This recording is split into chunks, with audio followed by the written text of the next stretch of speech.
क्या आप जानते हैं कि जब पास्ट कंटिन्यूअस टेंस का पैसिव वॉइस बनाते हैं तो उसमें बहुत से लोग ऐसी मिस्टेक कर देते हैं जो उनकी इंग्लिश को अनप्रोफेशनल बना देती है। आज हम इस टेंस का सिर्फ पैसिव वॉइस बनाने नहीं सीखेंगे, बल्कि मैं आपको वो सीक्रेट फार्मूला भी बताऊंगा जिसकी वजह से आपकी इंग्लिश नेटिव की तरह नजर आएगी। और उस सीक्रेट फार्मूला को बहुत से जो राइटर्स हैं वो अपनी राइटिंग में यूज करते हैं, जैसा कि I was helping, I was being helped. इनमें क्या डिफरेंस है, कहाँ बीइंग लगाना है और कहाँ बीइंग नहीं लगाना, ये मैं मुकम्मल आपको गाइड करूंगा। देखिए अब करते हैं स्टार्ट।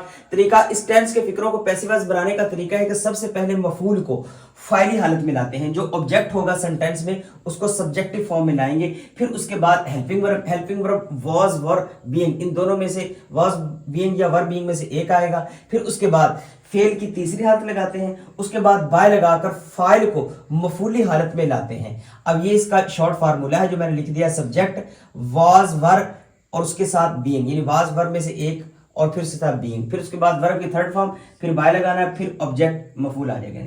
बच्चे क्लास में शोर मचा रहे थे। The children were making a noise in the class. अब इस सेंटेंस को देखें, इसका पैसिव वॉइस बनाते हैं। आ नॉइज इसमें ऑब्जेक्ट है, आ नॉइज। अब इसके साथ वॉज आएगा क्योंकि ये सिंगुलर है और उसके साथ बीइंग का इजाफा करेंगे। और उसके बाद वर्ब आएगा, मे की थर्ड फॉर्म मेड है। A noise was being made in the class. In the class को पहले मेंशन करेंगे क्योंकि बाय वाला पार्ट लास्ट में आता है। उसके बाद हम बाय लगाकर द चिल्ड्रन, ये एंड पे आ जाएगा। ये हमारा सेंटेंस जो था ये पैसिवाइज हो गया। अब उसके बाद देखें, वो उसे मशवरा दे रहे थे। दे वर एडवाइजिंग हिम। अब इसमें जो हिम है ये सब्जेक्टिव फॉर्म में यानी फाइली हालत में आ जाएगा ही, और इसके साथ वॉज आएगा और उसके साथ बीइंग का इजाफा हो जाएगा। अब यहाँ पे आगे वर्ब बना है तो एडवाइज की थर्ड फॉर्म एडवाइज्ड, फिर अपने पास से बाय लगा के ये जो दे है इसकी ऑब्जेक्टिव केस यानी मफूली हालत आएगी, वो देम आ जाएगा।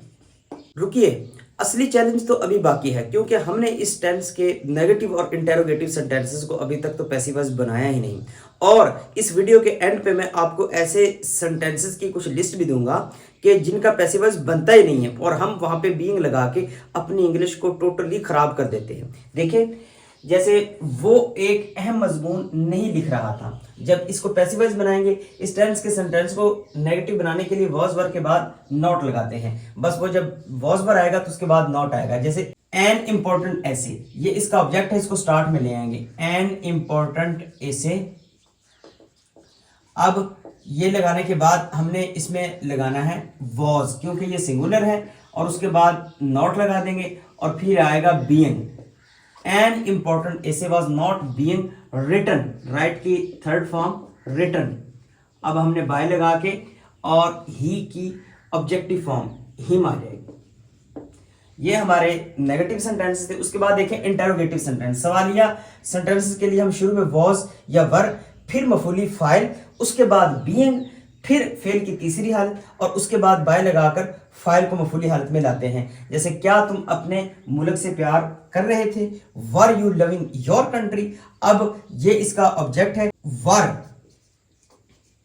Were your country. ये लगाने के बाद आपने इसमें अब बीइंग लगाना है, were your country being loved, love की थर्ड फॉर्म लव्ड, और बाय लगा के यू लगा देना, बाय यू।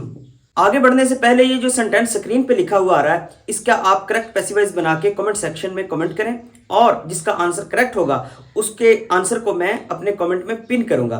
तो अब देखिए जी, ये कुछ सेंटेंसेस हैं, ये ऐसे सेंटेंसेस हैं कि जिनको हम पैसिव वॉइस नहीं बना सकते क्योंकि इनके में बीइंग लगाने से ये सेंटेंस गलत हो जाते हैं, इनका पैसिव वॉइस बनता ही नहीं है। ही ओन्ड अ हाउस, कि वो एक घर का मालिक है, एक घर रखता है। ही बिलोंग्ड दिस हाउस, वो इस घर से ताल्लुक रखता है, इसमें हम बीइंग यूज नहीं करेंगे। अब देखिए जी, ही वॉज हेल्पिंग और ही वॉज बीइंग हेल्प्ड, ये सेंटेंसेस हैं दो, इनमें क्या डिफरेंस है? देखिए, ही वॉज हेल्पिंग, वो मदद कर रहा था, इसकी इंग्लिश ये होगी, और ही वॉज बीइंग हेल्प्ड ये पैसिव सेंटेंस है कि उसकी मदद की जा रही थी।